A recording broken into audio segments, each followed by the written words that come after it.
Когда ты впервые читаешь трансерфинг, кажется, будто перед тобой откровение.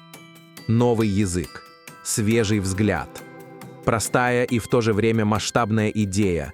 Реальность не фиксирована. Ты можешь выбрать ее, настроиться, перепрыгнуть с одной линии на другую, выйти из сценария и попасть в поток. Это захватывает. Это дает ощущение власти и якобы не требует усилий. На первый взгляд кажется, что это новое. Но если посмотреть глубже, ты увидишь, эти идеи звучали раньше, только в другой форме. Да, звучит дерзко, но именно так и начинается настоящее пробуждение. С момента, когда ты перестаешь глотать учение, как готовую истину, и начинаешь видеть, откуда на самом деле пришло то, что тебе подают как открытие. Зеланд не мистик, не пророк и не ученый-отшельник, прошедший через экстатический сдвиг восприятия. Он – инженер по образованию, человек практического склада, который сумел собрать идеи из разных источников и оформить их в простую, удобную форму, понятную массовому уму. Не потому, что он обманщик, а потому что эпоха требует простых интерфейсов. Трансерфинг – это интерфейс, но источник его намного глубже. Если ты узнаешь эти источники, ты больше не будешь зависеть от схемы. Ты начнешь распознавать живую суть за словами, и тогда уже не важно, как это называется – поток, я есть, наблюдатель, вариант, маятник или фрактал. Важно только то, что ты видишь и кто видит. Если ты прочтешь трансерфинг внимательно, ты обнаружишь, все ключевые идеи, которые кажутся революционными, уже были сказаны задолго до Зеланда. Теми, кто пережил это в опыте. Не на уровне концепции, а на уровне сдвига восприятия, физики, боли, безмолвия, самоуничтожения. Чтобы не быть голословным, давай посмотрим на несколько ключевых концепций, которые многие считают уникальными. Пространство вариантов. Звучит как нечто новое. Реальность существует во всех возможных вариантах одновременно, и ты просто выбираешь нужную ветку. Но в 70-х Джон Лилли уже описывал. Сознание может видеть все возможные линии будущего сразу.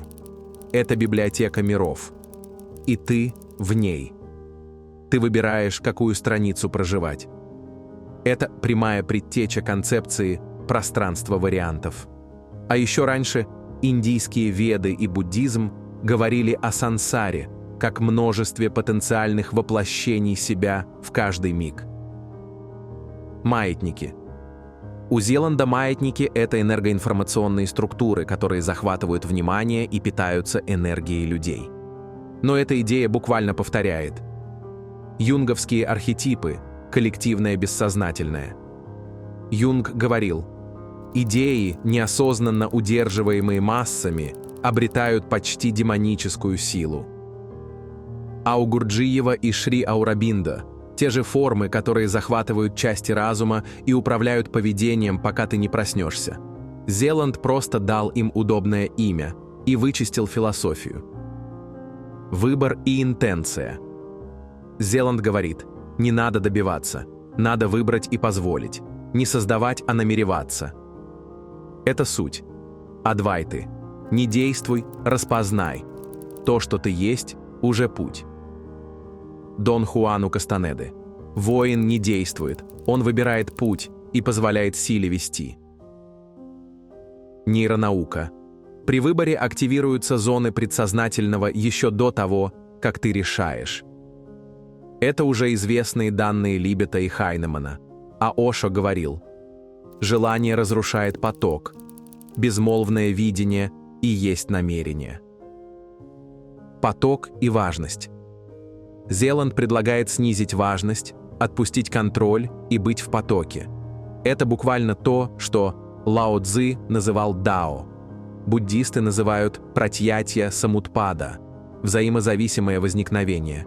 А Лилли описывал как внутреннее течение, в котором ты больше не отделен от того, что происходит. И таких примеров десятки. Каждое слово в трансерфинге – это резонанс старого знания, просто поданного в новой упаковке. И это не критика, это приглашение. Не останавливаться на Зеланде, а идти глубже. Туда, где ты сам начнешь видеть, что вся реальность уже внутри тебя. Не как модель, а как состояние. Интересно, что в трансерфинге почти нет прямого указания на наблюдателя. Все внимание на инструменты, настройки, схемы. Но кто настраивает? Кто выбирает? Этот вопрос остается за кадром. А ведь именно он – ключ к выходу за пределы концепции. Многие чувствуют, со мной что-то произошло, когда я впервые прочитал трансерфинг. Вдруг стало легче. Пространство будто отозвалось.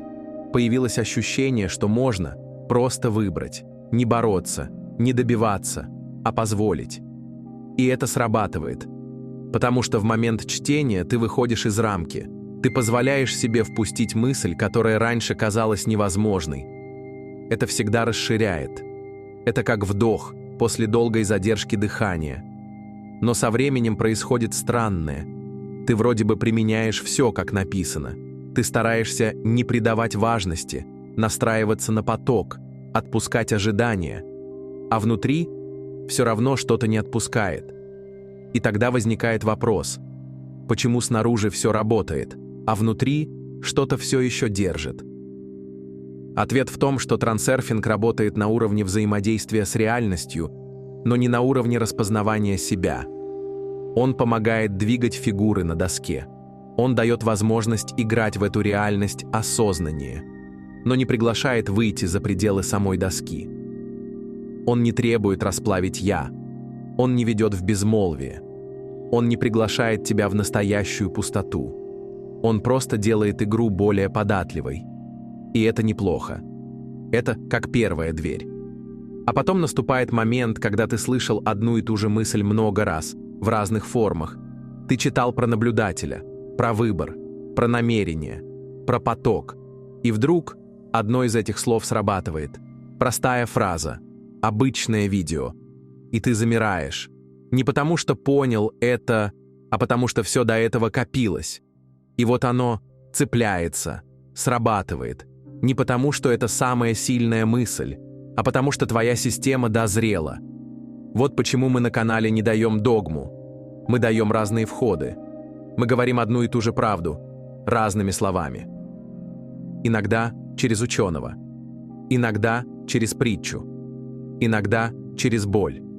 Иногда через настройку. Потому что не важно, через какую дверь ты войдешь.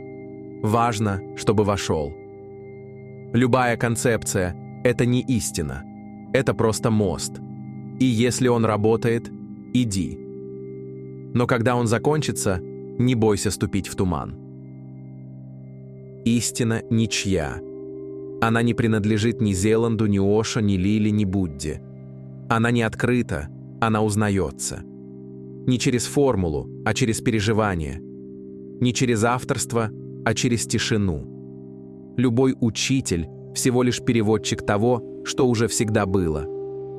Иногда перевод удачный, иногда запутанный.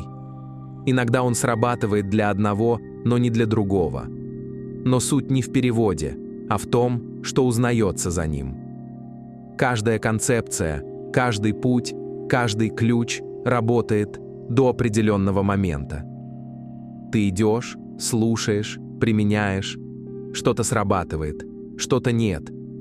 Какие-то мысли вдохновляют, какие-то разочаровывают, и это нормально. Но наступает момент, когда все, что раньше казалось откровением, становится просто словами, фразами, повторами. Словно ты уже слышал это 100 раз, и не потому, что знаешь, а потому что внутри уже не ищешь. Когда исчезает поиск, остается пространство. В нем больше нет правильной мысли, нет следующего шага, нет метода, который точно сработает. Остается тишина, некрасивая, не медитативная, а живая, такая, в которой ничего не нужно объяснять. И в этом может быть странное облегчение, потому что ты больше не зависишь от формы. Ты не ждешь правильных слов. Ты просто узнаешь. Без причины, без вывода, без формулировки. Не все, что работает, ведет вглубь. И не все, что ведет вглубь, будет понятно. Но если ты чувствуешь, что что-то внутри стало тише, и ты больше не стремишься найти, возможно, ты уже дома, даже если пока не знаешь этого.